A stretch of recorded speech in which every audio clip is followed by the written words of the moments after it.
Hello friends, today we are going to talk about the inhibition in the enzyme. So, before we discuss about the inhibitions, we must know about the enzyme and its site.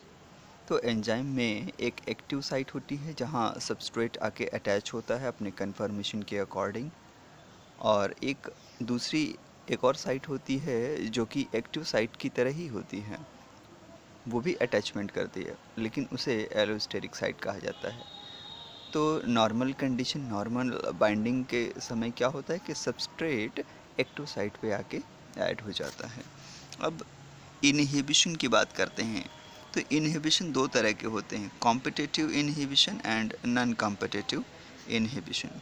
Competitive inhibition में actually होता क्या है कि कोई ऐसा पदार्थ, ऐसा inhibitor, ऐसा सब्सटेंस जो कि एक्टिव साइट पे आके लग सकता हो, उस कन्फर्मेशन में फिट हो जाए, और फिर नॉर्मल सबस्ट्रेट जिसके लिए कि एंजाइम डिज़ाइन हुआ है वो अटैच ना हो पाए, वो फिर से बाहर की ओर निकल जाए। यहाँ पे ग्रीन लाइन जो शो कर रही है कि अटैच नहीं हो पाया है, उसके बदले कोई दूसरा इनहिबिटर जिसे यहाँ पे लिखा गया है, ये सबस्ट्रेट आके जुड़ गया है, जिसकी वजह से आगे की कैटालिटिक प्रोसेस नहीं हो पाएगी। तो इसको बोलेंगे कॉम्पिटिटिव इनहिबिशन।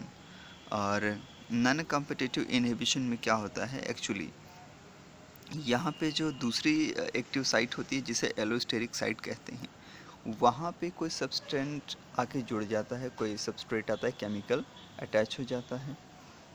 ये जो इनहिबिटर है ये एक्चुअली करता क्या है कि एक्टिव साइट की कन्फर्मेशन को ही चेंज कर देता है। ये जैसे कि यहाँ पे ऊपर एक्टिव साइट की कन्फर्मेशन चेंज हो जाने की वजह से क्या होगा कि जो नॉर्मल सबस्ट्रेट है जिसके लिए कि एंजाइम डिज़ाइंड है, अब वो भी इस पे अटैच नहीं हो पाएगा एक्टिव साइट पे। यानी एक्टिव साइट वैकेंट ज़रूर है पर उसकी ज्योमेट्री डिस्टॉर्टेड हो गई है। So this is non competitive inhibition. So this is about the inhibition, enzyme inhibition. So यहाँ पे भी एक सिंपल फिगर इसमें हम समझ सकते हैं कॉम्पिटिटिव एंड नॉन कॉम्पिटिटिव को। सो लेफ़्ट साइड में जो है वो नॉन कॉम्पिटिटिव है, यानी एलोस्टेरिक साइट पे आके जुड़ जाओ और एक्टिव साइट की कन्फर्मेशन को चेंज कर दो, जिससे कि सबस्ट्रेट के बाइंड होने के लिए वो सरफेस ही ना बचे, उस पर जो कोई भी अगला अटैचमेंट नहीं हो सकता है। जबकि कॉम्पिटिटिव में क्या हो, एक्टिव साइट पे ही सीधे कोई सबस्ट्रेट आके जुड़ जाए, और जिससे कि फिर जो नॉर्मल सबस्ट्रेट है जिससे कि जुड़ना चाहिए, जिससे कि कैटालिसिस होनी चाहिए, उसका अटैचमेंट नहीं हो पाता। सो this is all about competitive and non competitive inhibition and the enzymes. Thank you. Thank you very